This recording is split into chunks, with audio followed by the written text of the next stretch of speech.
하나님 말씀을 우리 같이 보겠습니다. 하나님 말씀은 출애굽기 20장 8절로 11절 말씀이 되겠습니다. 우리 다 같이 함께 하나님 말씀을 읽겠습니다. 시작. 안식일을 기억하여 거룩하게 지키라. 엿새 동안은 힘써 내 모든 일을 행할 것이나 일곱째 날은 내 하나님 여호와의 안식일인즉 너나 내 아들이나 내 딸이나 내 남종이나 내 여종이나 내 가축이나 내 문 안에 머무는 객이라도 아무 일도 하지 말라. 이는 엿새 동안에 나 여호와가 하늘과 땅과 바다와 그 가운데 모든 것을 만들고 일곱째 날에 쉬었음이라. 그러므로 나 여호와가 안식일을 복되게 하여 그날을 거룩하게 하였느니라. 아멘. 이제 네 번째 계명인 안식일을 기억하라라는 이 말씀에 대해서 함께 배워보도록 하겠습니다. 이 말씀의 히브리어 성경 원문을 보면 이 안식일을 기억하여 거룩하게 지키라의 이 첫 단어가 기억하라라는 동사입니다. 이것은 이제 히브리어로 자칼이라는 단어인데 이게 처음 등장을 하거든요. 그리고 출애굽기 20장 우리가 오늘 살피는 이 본문에서는 지키라는 말이 없습니다. 다만 또 하나 부정동사로, 그러니까 부정사, 투부정사 아시죠? 그런 부정사 동사로 쓰인 이 카다쉬라는 거룩하다라는 동사가 또한 쓰였습니다. 따라서 물론 신명기 5장의 동일한 10계명에서는 지키라는 이 샤마르라는 동사가 있는데 그건 다음 주에 제가 설명을 좀 자세히 드릴 것이고, 근데 오늘 이 본문에서는 이 출애굽기 20장의 본문에서는 기억하라가 중요한 동사로 쓰였습니다. 그래서 원문을 근거로 하여 좀 더 분명하게 원문에 가깝게 번역을 하면 안식일을 거룩하게 기억하라가 되는 겁니다. 그러니까 이 네 번째 계명에서 우리가 주의 깊게 생각해 보아야 될 것은 안식일을 기억하라. 이 기억하라는 것이 무엇이냐라는 부분들 우리가 좀 숙고를 해 보아야 하는 것입니다. 이 자칼이라 번역된 이 기억하라. 이 자칼이라는 동사의 사전을 보면 이 뜻 자체가 이렇게 풀어 설명하고 있거든요. 그러니까 recall something to mind가 되는 거예요. recall, 뭔가를 소환한다는 거죠. 어떤 것을 to mind, 내 마음속에. 이게 자칼 동사의 그냥 직역의 뜻입니다. 그럼 뭘 소환하는 걸까요? 그러니까 뭘 소환하는 게 기억한다는 거잖아요. 그럼 뭘 소환하는 겁니까? 바로 오늘 본문의 말씀에 의하면 엿새 11절 다시 보세요. 엿새 동안에 나 여호와가 하늘과 땅과 바다와 그 가운데 모든 것을 만들었다. 그러니까 창세기 1장에 나타난 그 창조주 하나님을 기억하라는 겁니다. 그리고 우리는 그 하나님이 만드신 피조물임을 기억하라는 겁니다. 우리의 존재와 이 세상에 있는 모든 것은 창조주 하나님으로부터 기원하고 근원되고 근거되며 기초되고 그렇게 시작되었고 그렇게 섭리되고 있다는 그 사실을 리마인드하라. 우리의 존재와 모든 존재의 근원, 아르케, 근원, 인생, 모든 인생의 여정이 바로 창조주 하나님에게 정초되어 있다. 그것을 상기하고 기억하고 떠올려라. 이게 안식일 계명의 의의입니다. 표면적.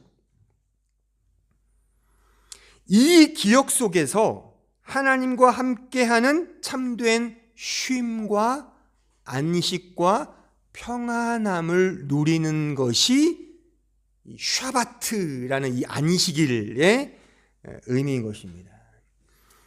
이 샤바트라는 게 안식일이거든요. 고유명사입니다. 그래서 어떤 이제 기독교 쪽에서는 왜 우리가 일요일이라고 하냐. 그래서 우리는 주일이라고 하잖아요. 주일. 일요일은 저 썬데이잖아요. 썬데이. 근데 성경을 따지면 이걸 고유명사 샤바트라고 해야 된다라고 이렇게 이야기하는 분도 있는데, 뭐 어찌됐든 이 안식의 뜻이 샤바트거든요. 샤바트. 근데 이 샤바트는 고유명사니까 이게 어떤 의미인지를 이제 우리가 해석을 해야 되는데, 친절하게도 오늘 본문에 그 의미가 또 이렇게 놓여져 있거든요. 자, 11절을 다시 보세요. 엿새 동안에 나 여호와가 하늘과 땅과 바다와 그 가운데 모든 것을 만들고 일곱째 날, 이게 샤바트거든요. 일곱째 날이 물론 다른 단어지만 같은 의미인 거죠. 일곱째 날 안식일, 그날에 쉬었음이라. 이 쉬었음이라는 동사가 누아흐입니다. 누아흐.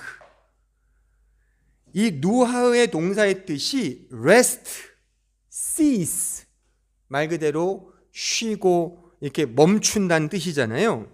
근데 또 하나 중요한 뜻이 뭐냐면 이 confederate라는 뜻이 있어요. confederate. confederate가 뭐죠? 영어 잘 하시는 분. confederate. 제 발음이 안 좋아서 좀 막 상기가 안 돼요. confederate가 연합하다, 이렇게 동맹을 맺다 이런 뜻이에요. 그러니까 이 누아흐의 뜻 자체가 confederate 영어와 거의 일치합니다. 이게 무슨 말이냐면 confederate라는 이 단어를 파자하면 con은 뭐예요? together, 함께잖아요. 이게 접두어잖아요. con, 함께. further라는 단어가 fide에 나온 거예요. fide가 뭐죠? fidelity, 믿음이에요. 믿음. 신뢰관계. 그리고 모든 동사에 ate가 붙으면 어떠한 상태를 의미합니다. 그러니까 confederate는 함께 신뢰가 있는 상태가 confederate인데 이게 정확히 히브리어 단어인 누아흐와 일치합니다. 그러니까 누아흐는 함께 신뢰 관계, 믿음의 관계에 놓여 있는 상태가 누아흐. 이게 안식일이에요. 그러면 누구와 함께? 연상엔 누구와 함께? 신과 함께. 하나님과 함께. 그러니까 창조주 하나님과 함께하는 그 복됨이 샤바트, 안식이라는 겁니다. 따라서 이 기억 속에 하나님, 천지를 창조하신 창조주 하나님과 함께하는,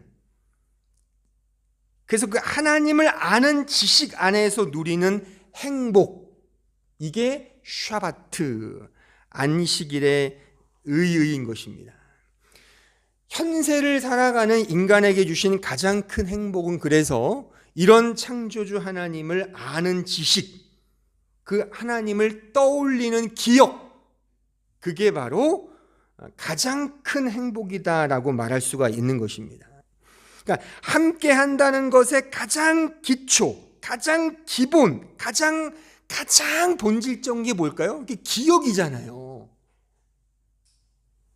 그러니까 지금 우리는 지금 같이 있잖아요. 이렇게, 그죠? 같이 함께 한 공간에 머물러서 있잖아요. 이게 말하자면 함께 하는 거지 않습니까? 하지만 좀 요 함께 한다는 걸 넓게, 폭넓게, 포괄적으로 이해하면 같은 시간과 장소 아래 있지는 않지만 함께 할 수 있는 가장 기초적인 근거가 기억 속이잖아요. 그래서 나보다 먼저 돌아가신 어떤 지인들, 가족들을 떠올리는 게 함께 하는 거지 않습니까? 그래서 무슨 뭐 납골묘 가거나 이렇게 산소에 가면 나는 당신을 기억합니다라고 이렇게 글을 써놓지 않습니까? 그러니까 기억 속에 함께하는 겁니다. 제가 지금 이런 말을 쓰면서 제 기억을 떠올리는, 제 기억 속에 나타나는, 제가 예를 들면 저의 할머니, 제가 어릴 때 돌아가셨거든요. 초등학교 때. 근데 제 집에 오셨을 때 저랑 같이 나눴던 게 지금 막 떠올라요. 기억 속에. 요 기억이 함께하는 거라 그겁니다. 그래서 우리 할머니가 늘 쓰던 말이 아빠 어디 갔냐? 시방 어디 갔냐? 그래. 시방.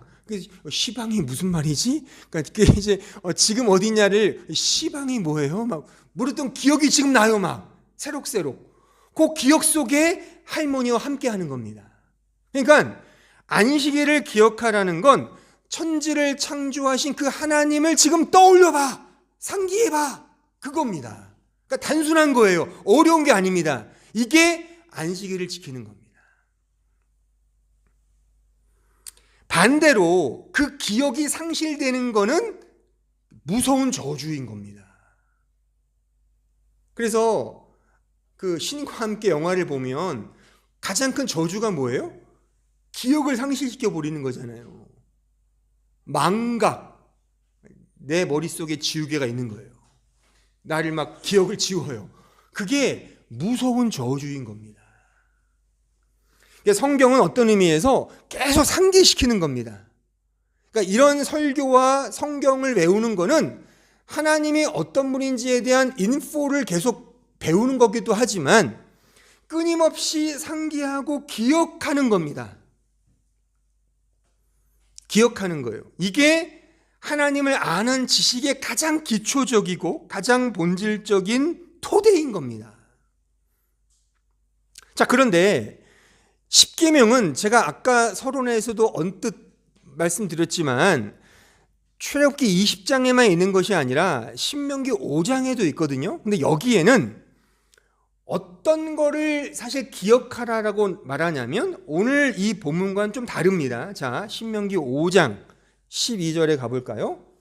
내 하나님 여호와가 내게 명령한 대로 안식일을 지켜, 이게 샤마르예요. 거룩하게 하라. 엿새 동안 힘써 내 모든 일을 행할 것이나 일곱째 날은 내 하나님 여호와의 안식일인즉 너나 내 아들이나 내 딸이나 내 남종이나 내 여종이나 내 소나 내 나귀나 내 모든 가축이나 내 문 안에 유하는 객이라도 아무 일도 하지 못하게 하고 내 남종이나 내 여종에게 너같이 안식하게 할지니라. 보세요. 너는 기억하라. 내가 애굽 땅에서 종이 되었더니 내 하나님 여호와가 강한 손과 편팔로 거기서 너를 인도하여 내었나니 그러므로 내 하나님 여호와가 내게 명령하여 안식일을 지키라 하느니라. 좀 다르죠.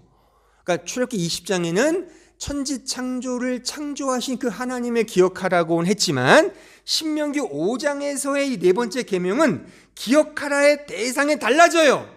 여기서는 출애굽 사건에서 너희를 구원하신 그 구원주 하나님을 기억하라, 그런 겁니다. 그러니까 기억하라의 대상이 창조주 하나님인데 신명기 5장에서는 바로 애굽 땅에서 구원해 내신 구원주 하나님을 기억하라, 그겁니다. 그러니까 역사적 내러티브의 설명 속에 둘로 나눌 수가 있는 거예요. 창조주 하나님, 구원주 하나님. 그런데 이 창조주 하나님과 구원주 하나님은 공히 바로 예수 그리스도를 가리킨다, 그겁니다. 제가 그걸 지금 논증해 드릴 겁니다. 다시 말하면 창조주 하나님은 명실공히 창조 중보자로서 예수 그리스도를, 그리고 구원주 하나님은 출애굽 사건을 통해 구원해 내신 하나님은 바로 구원 중보자이신 예수 그리스도를 가리키는 겁니다. 자, 우리가 지금 본문으로 채택한 출애굽기 20장의 그 안식일 계명의 원조가 어디에 나와 있냐면 바로 창세기 1장에 있습니다. 자, 그 말씀을 가볼까요? 창세기 1장 31절부터 2장 3절까지 보겠습니다. 하나님이 지으신 그 모든 것을 보시니 보시기에 심히 좋았더라. 저녁이 되고 아침이 되니 이는 여섯째 날이니라. 천지와 만물이 다 이루어지니라. 하나님이 그가 하시던 일을 일곱째 날에 마치시니 그가 하시던 모든 일을 그치고 일곱째 날에 안식하시니라. 이게 샤바트예요. 하나님이 그 일곱째 날을 복되게 하사 거룩하게 하셨으니 이는 하나님이 그 창조하시며 만드시던 모든 일을 마치시고 그날에 안식하셨습니다. 이것이 출애굽기 20장의 그 안식일을 지키라는 그 계명의 근거입니다. 분명히 하나님께서 일곱째 날에 안식하신 것을 근거로 하여 이제 안식일 계명을 주신 건데, 그리고 신명기 5장은 아까 읽었듯이 출애굽, 그 이스라엘 백성들을 구원해 내신 그 하나님을 떠올리면서 기억하라 그겁니다. 하지만 이 둘은 공이 바로 예수 그리스도를 가리키는 건데, 창세기에 나타난 천지창조는, 그 천지창조의 면모는 하나같이 창조 중보자이신 예수 그리스도를 드러내는 모형이며 수단이며 도구입니다. 그래서 첫째 날부터 하나하나 모든 날들 속에 그 안에다 예수 그리스도를 우리는, 그 빛을 우리는 이해할 수 있는 거예요. 그런 부분들을 제가 구체적으로 나중에 창세기 제가 이제 설교할 때 더 자세히 설교해 드릴 텐데, 오늘은 좀 단적인 예를 몇 가지만 제가 들어보면, 자, 창세기 1장 1절에 가볼까요? 성경 맨 앞장이죠. 태초에 하나님이 천지를 창조하시니라. 땅이 혼돈하고 공허하며 흑암이 깊음 위에 있고 하나님의 영은 수면 위에 운행하시니라. 하나님이 이르시되 빛이 있으라 하시니 빛이 있었고. 바로 첫째 날 빛을 창조하시는 그런 이야기인데, 자 보세요. 3절 빛이 있으라 해서 빛이 생겼어요. 근데 그 전 2절에 보면 땅이 혼돈하고 공허하며 흑암이, 흑암이 있었다. 그러면 빛과 어둠이 지금 함께 있는 상황인 거예요. 근데 물론 먼저 어둠이 있었고 그 어둠을 뚫고 빛이 쫙 들어왔다는 것을 우리는 알 수 있겠죠. 그럼 이 빛은 뭐고 어둠은 뭐겠습니까? 자, 물론 여기에 그 과학자들은 아마 알 거예요. 저랑 몇 번 얘기해 봤는데, 빛이라는 것은 우린 좀 태양빛이 빛의 근원이라고 이해하는데 그렇지 않죠. 저 빛은 그냥 태양빛인 거예요. 저게 빛의 근원은 아닙니다. 실제 저 태양은 성경으로 말하면 어느 날에 만들어졌습니까? 몇째 날에? 넷째 날. 그러니까 태양이 생기기 전에 이미 빛이 생긴 거예요. 첫째 날에요. 그러니까 이 빛은 뭐냐고요? 그리고 어둠이 있었다는 건 뭘까요, 과연? 그러니까 빛은 뭐고 어둠이 뭔가? 지금 성경은 뭔가를 설명해 주고 있는 겁니다. 물론 어렴풋하게 설명하는 건 있겠으나 이것을 통해 지금 말하자면 복음을 말하고 있는 겁니다. 그러니까 빛이 상징하는 것은, 빛이 모형하는 것은 우리가 이미 알고 있듯이 빛으로 이 세상에 오신 예수님을 모형하는 겁니다. 그래서 이 세상에 어둡다고 하는 사실을 지금 모형적으로 그려내고 있는 겁니다. 이 천지창조 초반부터 어둠을 뚫고 빛이 온 거라 그겁니다. 죄와 이 타락된 이 어두운 세상에 한 줄기 빛으로 이 세상에 오신 예수 그리스도를 지금 상징하고 모형하는 요 내러티브인 겁니다. 그리고 요런 맥락은 둘째 날, 셋째 날 다 마찬가지예요. 그러니까 천지창조 그 하나하나의 면모 속에 창조 중보자이신 예수 그리스도가 다 스며져 있는 겁니다. 맨 마지막에 만드신 게 뭐죠? 이건 알잖아요. 사람이죠. 그 사람이죠. 이거 모르면 주일학교 다시 가야죠. 사람을 만드셨어요. 사람을 만든 그 과정이 창세기 2장에 잘 나타나 있거든요. 근데 거기에 보면 남자를 먼저 만드시고 남자의 옆구리를 뚫고 갈빗대 하나를 적출하여 갈빗대로 여자를 만듭니다. 이 내러티브는 뭘 의미할까요? 아담, 남자예요. 사람인데 사실 아담이, 첫째 아담이 이 아담이지만 성경은 둘째 아담을 설명하죠. 그 둘째 아담이 예수님입니다. 그리고 성경에서 남자는 신학적으로 말하면 한 사람밖에 없어요. 그가 예수님이에요. 우리의 유일한 신랑, 남자는 예수님 한 분입니다. 그러면 이 내러티브를 그런 관점에서 보면 이 남자 아담은 예수님을 모형하고 그 예수님의 옆구리를 통해 뭔가가 끄집어 나와서 거기서 여자를 만든 거예요. 여자는 신자, 교회를 상징합니다. 그러니까 이 천지창조의 요 이야기는 물론 이렇게 만드셨을 겁니다. 실제. 왜요? 말씀이 기록하고 있으니까 여기 이거를 우리는 뭐 어떤 신화나 설화로 이해하지 않습니다.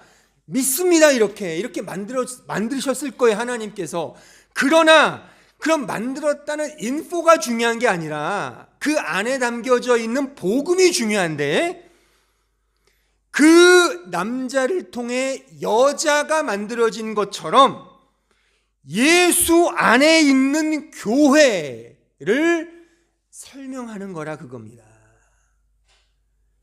인간 창조를 통해 예수님의 그 은혜를 설명하는 겁니다. 아담을 재워놓고 옆구리를 찔러 갈빗대를 취하잖아요. 하나님이. 죽음은, 이 잠은 죽음을 메타포한다 그랬죠. 십자가를 상징하는 의미. 그러니까 이것도 복음인 겁니다. 이해가 되시죠? 어렵지 않습니다. 이건 뭐 쉽게 제가 설명해 드리는 거니까.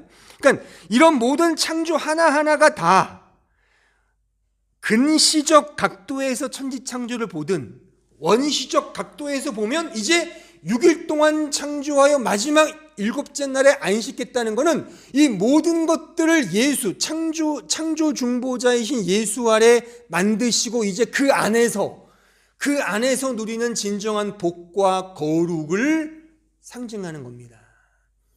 그래서 이 안식일은 최종 구원의 완성을 또한 내다보는 거예요. 그래서 요 안식일이 나중에 요한계시록 20장에 보면 이게 새하늘과 새 땅으로 연결됩니다. 그래서 이 안식의 개념이 마지막에 완성되는 새하늘과 새 땅에서의 진정한 영원한 안식에 대한 표로 요 천지창조가 동일하게 그려지고 있습니다. 그러니까 이것 자체가 복음인 겁니다. 그래서 이 안식일 안에 바로 창조 중보자이신 예수 그리스도가 그 안에 이렇게 스며져 있는 거죠.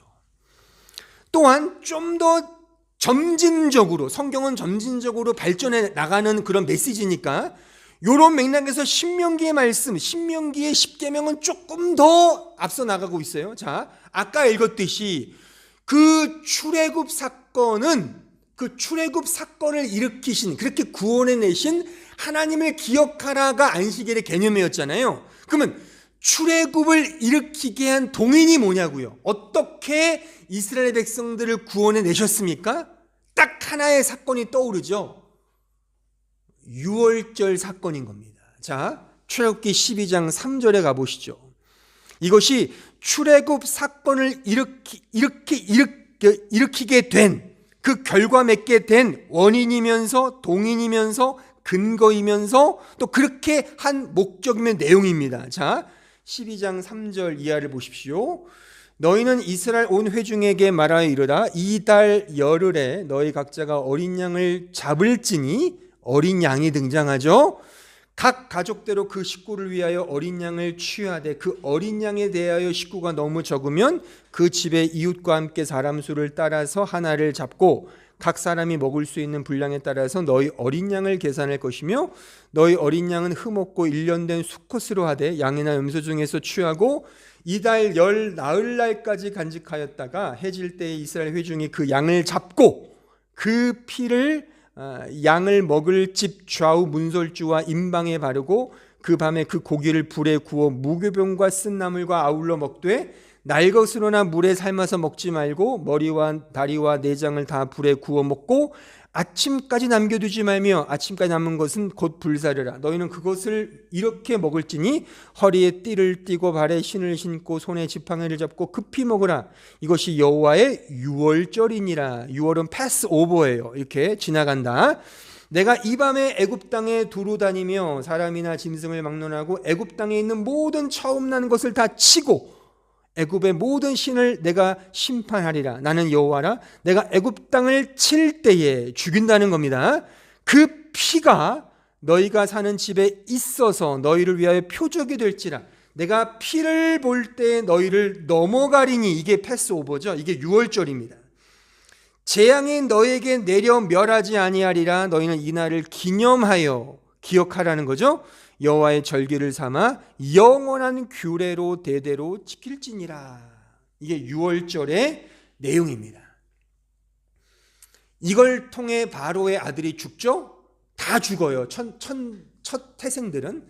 그래서 이제 이스라엘 백성들을 너희 나가라. 그래서 이제 출애굽이 된 겁니다.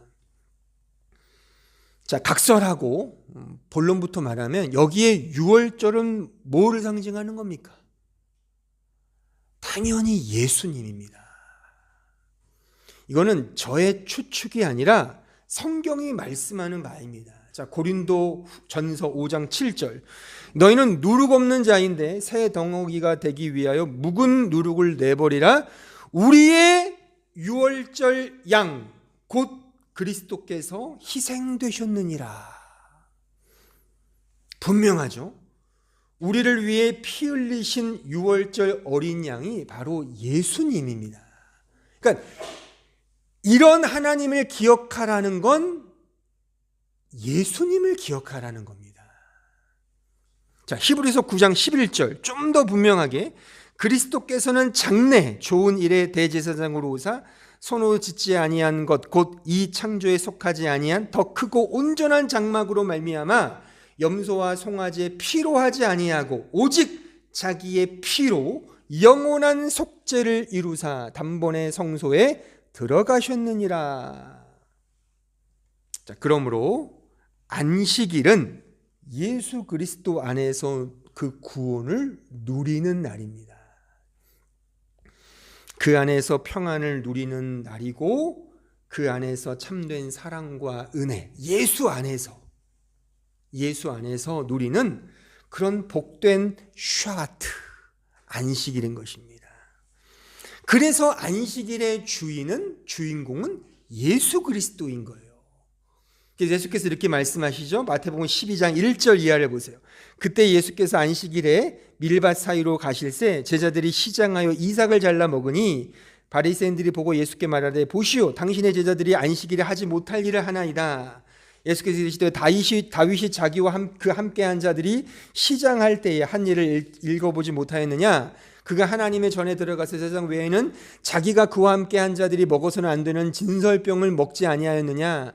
또 안식일의 제사장들이 성전 안에서 안식을 범하여도 죄가 없음을 너희가 율법에서 읽지 못하였느냐. 내가 너에게 이르노니 성전보다 더 큰 이가 여기 있느니라. 나는 자비를 원하고 제사를 원하지 아니하노라 하신 뜻을 너희가 알았더라면 무죄한 죄를 정죄하지 아니하였으리라. 인자가 예수님을 지칭하는 말이거든요. 인자는 안식일의 주인이니라. 그러므로 안식일의 본질은 예수 그리스도이고 그 예수 그리스도 안에서 누리는 복입니다. 이 복을 누림은 예수 그리스도와의 관계를 본질적으로 의미하는 거 아닙니까? 이 관계를 모르거나 이해하지 못하면 그래서 안식일을 지키지 않는 것과 방불한 겁니다. 우리에게 안식일은 주일이잖아요. 그러니까 주일 성수도 마찬가지인 겁니다. 우리가 아무리 예배를 드리고 뭐 찬송하고 기도하고 그게 본질이 아닙니다. 그 어떤 수단과 도구 속에서 예수 그리스도의 그 관계 속에서 나 자신을 확인하고 경험하는 것입니다. 그리고 그 관계의 핵심은 바로 예수님의 은혜죠. 은혜와 사랑이죠. 그러니까 주께서도 말씀하셨잖아요. 아까 읽었던 말씀 속에 나는 자비, 즉 은혜를 원하고 제사, 어떤 도구나 형식 그걸 원하는 게 아니야 라고 예수께서 친히 말씀하시지 않습니까? 따라서 주일에 예배를 드리는 것 자체가 중요한 게 아니라 그 예배 속에서 주님을 만나는 것입니다.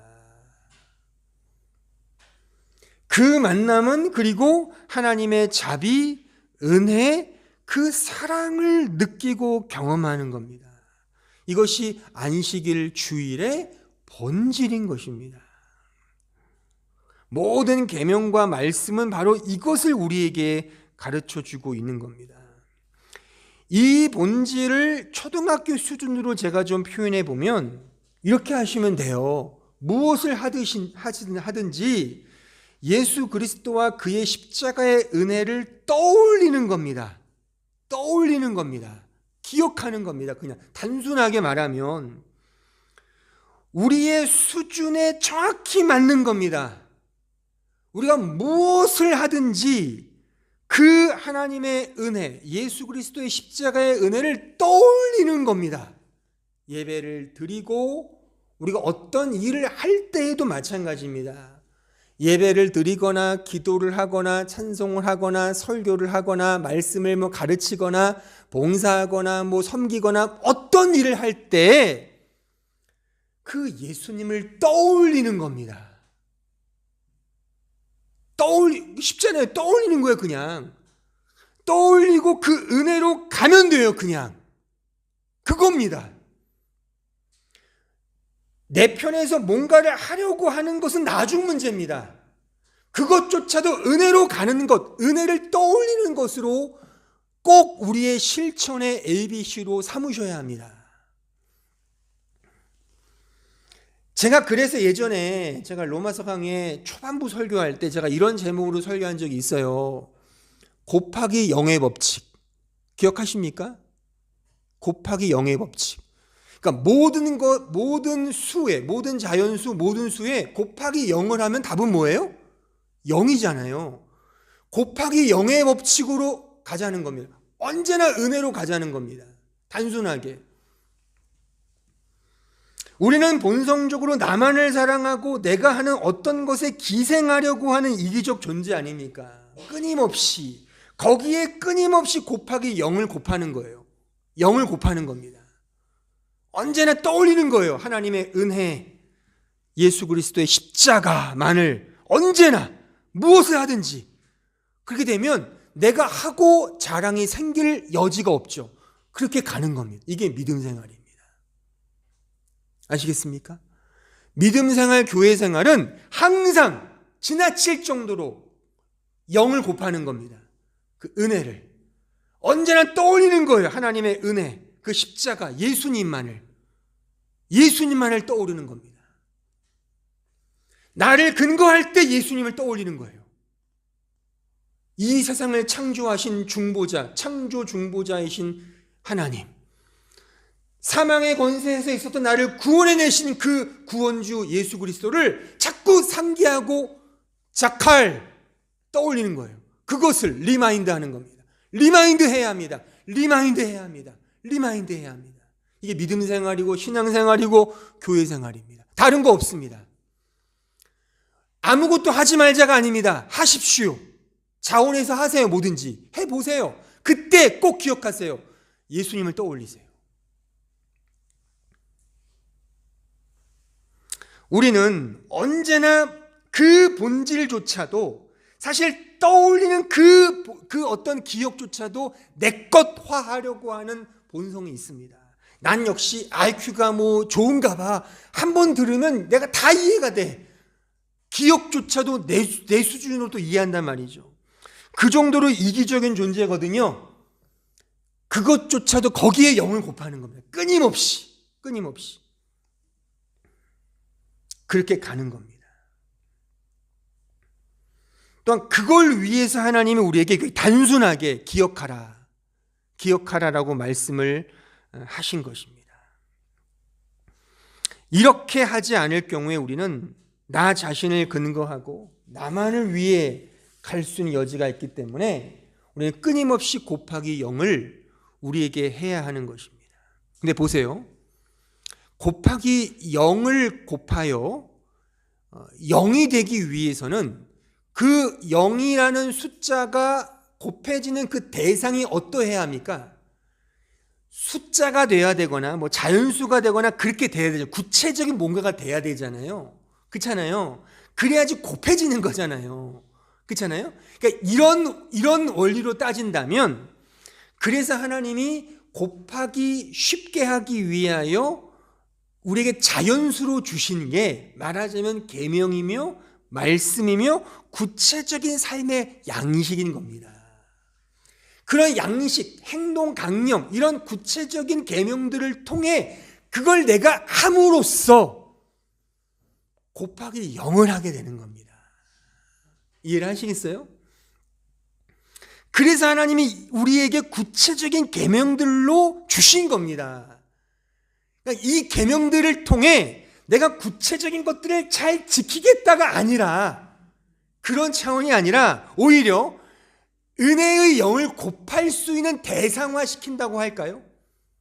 그 대상화가 가능하기 위해 자연수가 이렇게 선행돼야 되는 것처럼 그 은혜로 가게 하기 위하여 구체적인 계명, 행동, 강령, 어떤 교리, 어떤 말씀으로 우리에게 당신의 뜻을 주신 겁니다. 그래서 우리는 그런 것들을 열심히 지키는 겁니다. 그런 경향들로 나타날 수밖에 없어요. 근데 거기로 가면 지옥인 것이고 그게 아니라 그걸 통해 0이 필요하구나로 가면 은혜로 가게 된다 그겁니다. 그래서 신앙생활을 시작할 때 율법으로 가르칠 수밖에 없어요. 그래서 모든 교리의 가르침의 시작은 그래서 율법인 게 맞아요. 열심히 주일 성수하고 뭐 헌금 드리고 뭐 이것도 저것도 하고 그런 식의 행동 강령이 규정될 수밖에 없습니다. 하지만 그게 본질이 아닌 겁니다. 하지만 그 비본질이 필요 없는 건 아니에요. 왜요? 그것을 통해서만 우리는 눈에 보이지 않는 본질로 갈 수 있기 때문에 그러한 겁니다. 잘 생각해 보세요. 우리 인간은 시공에 매여 사는 존재이기 때문에 눈에 보이지 않는 것을 믿을 수가 없습니다. 하나님은 눈에 보이지 않잖아요. 그러니까 눈에 보이지 않는 하나님을 믿는다는 것 자체가 사실 어불성설입니다. 우리의 이 이성과 사고에 들어맞지가 않거든요. 그래서 하나님은 눈에 보이는 어떤 걸로 대상화시켜 주신 겁니다. 그 대상화된 그것을 우리는 통해서 본질로 가게 되는 거거든요. 그러니까 이 비본질적인 형식과 수단과 체계와 내용들이 없으면 결코 눈에 보이지 않는 본질로 갈 수가 없죠. 그런 의미에서 이 도구와 수단도 절대적으로 필요한 겁니다. 우리에게 맞춰서요. 그래서 이 세상에 속한 것들이 필요한 겁니다. 그래서 계명도 필요하고 글로 쓰여진 말씀도 필요하고 교리도 필요하고 교회도 필요하고 버거운 가정생활도 필요한 것이고 짜증 이빠이 나는 이 교회생활도 필요하고 직장생활도 필요한 겁니다. 이런 눈에 보이는 현장들을 통하여 눈에 보이지 않는 하나님으로 가게 하는 이 형국이 우리의 인생살이인 겁니다. 그래서 제가 이제 차후에 하나하나 설명해 드리겠지만 10계명의 구조가 그래서 앞에 5개와 뒤쪽 5개를 나눌 수가 있어요. 앞에 있는 5개는 우리가 잘 몰라요, 사실. 그래서 하나님은 뒤에 5개를 가지고 앞에 있는 것을 깨닫도록 주신 겁니다. 그러니까 서로 살인하지 마라는 계명을 주셔서 그 살인이 서로 살인하지 말라는 것을 우리가 행하면서 내가 하나님을 죽인 원수 죄인 맞구나를 알게 하시는 측면으로 그 계명을 주신 겁니다. 간음하지 말라. 남녀가 유별인데 어떻게 간음을 해? 그렇게 이해할 수 있죠. 근데 그게 전부가 아니라 그걸 통해 내가 나를 사랑하신 하나님의 거역한 간음한 여자 죄인 내가 맞구나를 알게 하기 위해 간음하지 말라의 계명을 주신 거라니까요. 그러니까 요 5개를 통해 처음 5개를 아는 겁니다. 그 맥락에서 요 안식의 계명과 다음에 할 부모를 공경하라, 그게 중요한 거예요. 요 계명을 고지고대로 보면 안 되는 이유가 여기 있는 겁니다. 요 부분을 잘 이해해야 향후의 10계명의 요 구도를 알 수가 있는 겁니다. 아시겠습니까? 그러니까 눈에 보이는 것으로 우리는 하나님을 섬길 수밖에 없어요. 근데 그 섬기면 지옥에 가는 거고, 그걸 통해 눈에 보이는 거지만 이게 전부가 아니구나, 진짜가 있구나로 알면 요 눈에 보이는 거를 통해 진짜를 알게 되기 때문에 그게 구원인 겁니다. 아시겠습니까? 그러니까 우리가 계명을 그런 이해로 이해를 해야지, 이걸 지키려고 하면 어떻게 지킵니까? 그러니까 하나님이 우리가 구체적으로 지키는 것조차도 하나하나 우리에게 맞춰서 주신 겁니다. 그래서 우리는 열심히 지키려고 하는 것도 필요해요. 근데 지키면 지킬수록 내 힘으로 안 되는구나, 그렇게 자포자기하여 안 지킨다는 게 아니라 정말 이 사실을 알면 은혜로 가기 때문에 곱하기 0을 매번 하게 되면 내가 열심히 해도 그건 내가 하는 것이 아니요 다 하나님의 은혜입니다.로 가요. 더 진정한 섬김과 진정한 충성과 진정한 사랑의 나눔으로 가게 된다, 그겁니다.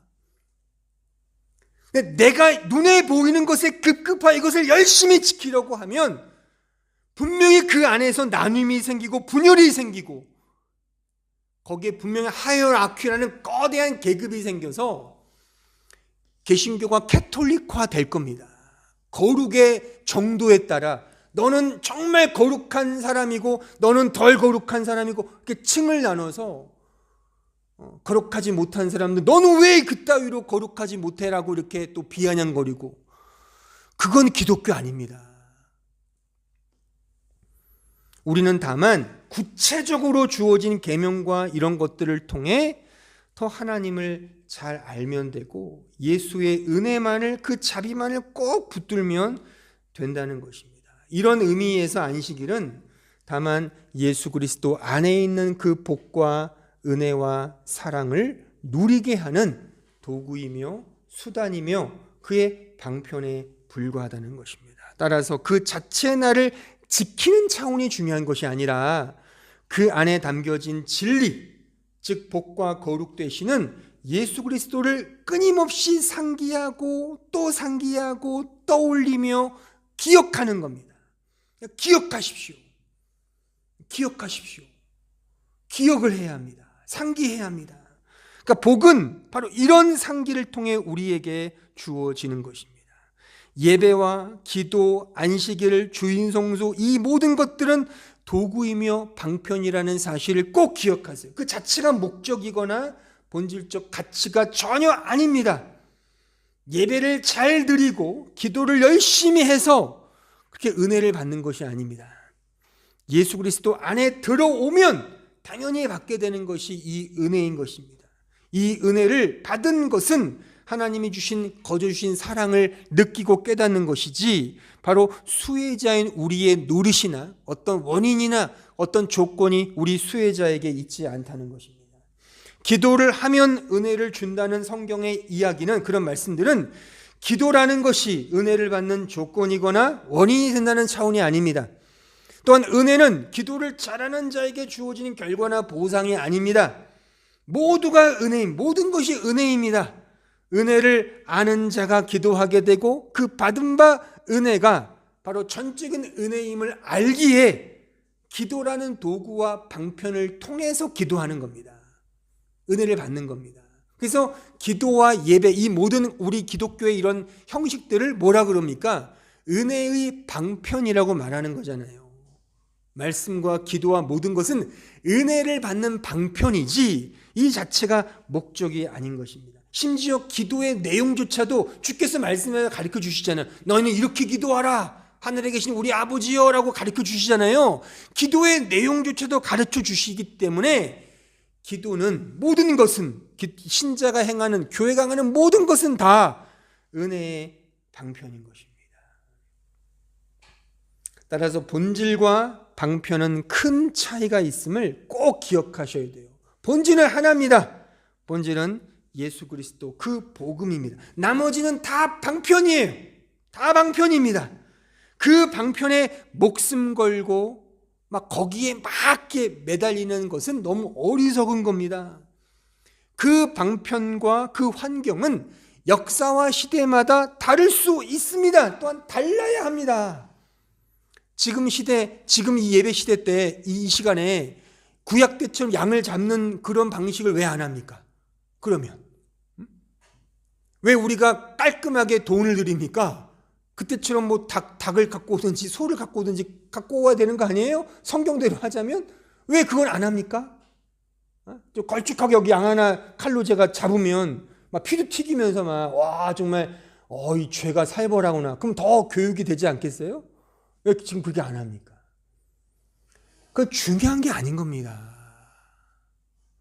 그러니까 환경은 중요한 게 아닙니다. 환경은 다만 그 하나님과의 관계를 좀 더 아는 조건 하나에서 가면 돼요. 그러니까 환경이 좀 A라면 A 환경에서 하나님의 은혜로 가면 되고, 환경이 B면 B라는 환경에서 하나님께 가면 되는 거예요.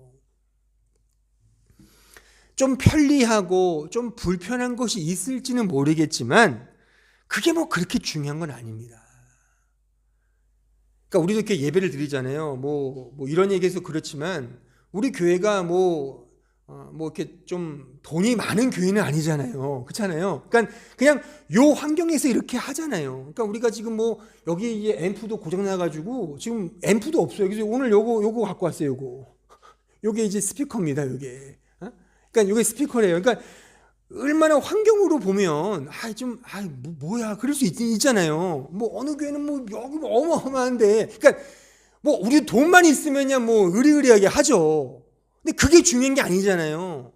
오히려 의리의리한 스피커에 그냥 가난한 복음을 전하는 것보다 스피커는 없지만 선명한 복음을 전하는 게 어떻게 낫습니까? 그러니까 환경은, 물질적인 것은 뭐 좋을 수도 있고 나쁠 수도 있고 그 중요한 게 아니에요. 그건 중요한 게 아닙니다. 중요한 것은 그런 환경 속에서 관계를 맺으시는, 요 관계 속에서 나와 관계를 맺으시는 그 하나님의 은혜와 사랑을 깨닫는 게 중요한 겁니다. 아시겠습니까? 이거는 개인적으로 적용해도 돼요. 여러분 가정이 뭐 힘들고 어렵다, 뭐 나 삶은 이렇다, 뭐 저렇다, 그것은 중요한 게 아닙니다. 그 안에서 이 예수 그리스도의 은혜와 사랑으로 가면 되는 겁니다. 또한 그 상황과 여건에 따라서 바뀔 수도 있어요. 예배의 어떤 형식이나 조건이나 이런 방편들은 다양하게 바꿀 수 있습니다. 그런 게 중요한 것이 아니라 변함없는 본질, 바로 예수 그리스도.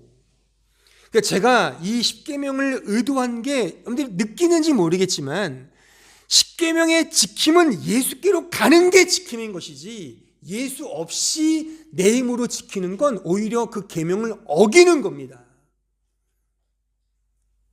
그래서 우리는 예수님을 알고 여러분들이 알고 있는 한도 내에서 그 예수님을 떠올리시면 돼요. 기억하는 겁니다.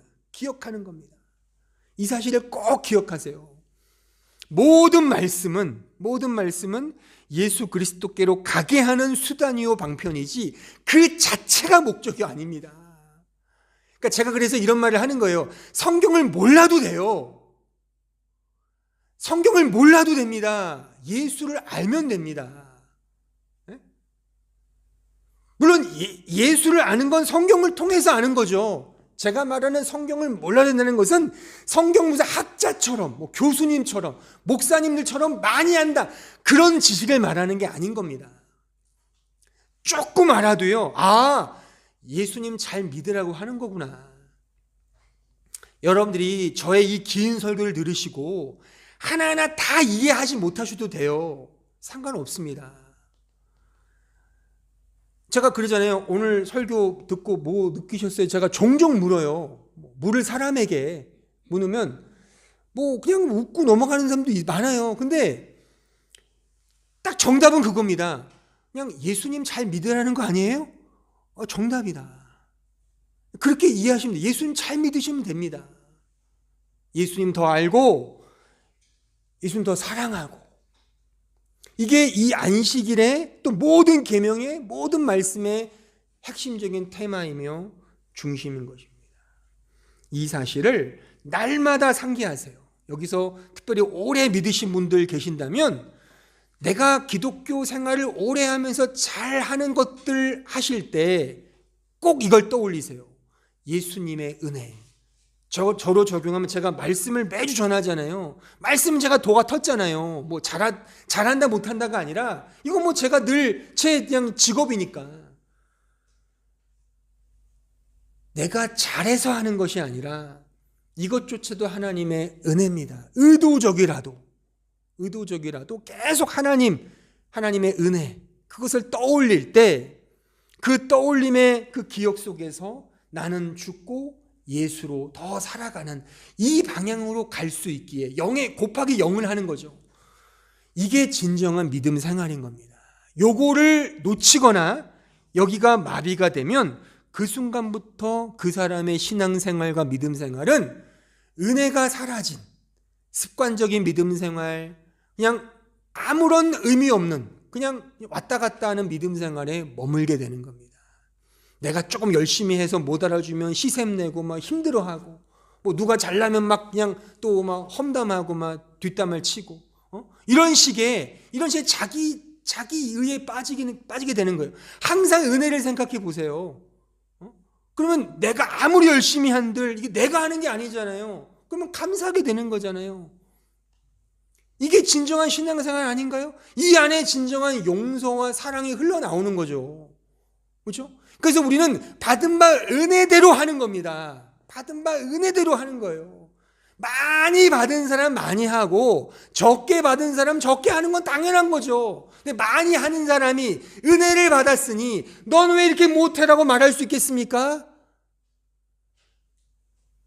그러니까 제가 한국교회를 욕을 많이 한다고 그렇게 말을 해요. 왜 목사님 자꾸만 한국교회를 까시냐고. 그래요. 제가 까긴 까는데 제가 까는 이유는 이 은혜를 모르니까 까는 거지 다른 이유가 없습니다. 우리 모두가 이 하나님의 받은 바 은혜를 더 마음에 새기면서 살아간다면 그 안에서 흘러나오는 그 은혜와 사랑 속에는 진정한 다툼이나 진정한 이런 것들이 이 관계의 어떤 이런 불화가 생길 여지가 없습니다. 이런 사랑과 은혜로 가자는 겁니다. 우리 교회가 이런 사랑과 은혜로 가면 그 안에서 하나님의 주시는 더 큰 은혜와 사랑을 누리게 될 것입니다. 바로 이것이 바로 이 말씀, 계명, 십계명, 특히 오늘 이 안식일 계명이 우리에게 주는 중요한 교훈이며 내용인 것입니다. 이 사실을 확인하시고 추구하며 항상 마음에 이렇게 기억하고 상기하는 우리 모든 성도들이 되길 진심으로 바랍니다. 기도하겠습니다. 아버지 하나님, 감사합니다. 오늘 안식일을 기억하라라는 말씀을 통하여 오직 예수 그리스도 안에 진정한 본질이 있고 그 외의 모든 것들은 예수께로 가게 하는 하나의 수단이며 방편이라는 사실을 또 한 번 확인했습니다. 우리 모든 성도들 오직 본질에 더 충실하게 하시고 예수 그리스도의 그 복음만을 붙드는 데에, 그 은혜만을, 그 자비만을 붙드는 데에 나아가는, 그래서 항상 언제나 그 은혜만을 상기하며 그 은혜만을 기억해내는 주의 백성들 될 수 있도록 함께하여 주옵소서. 예수님의 이름으로 기도하옵나이다. 아멘.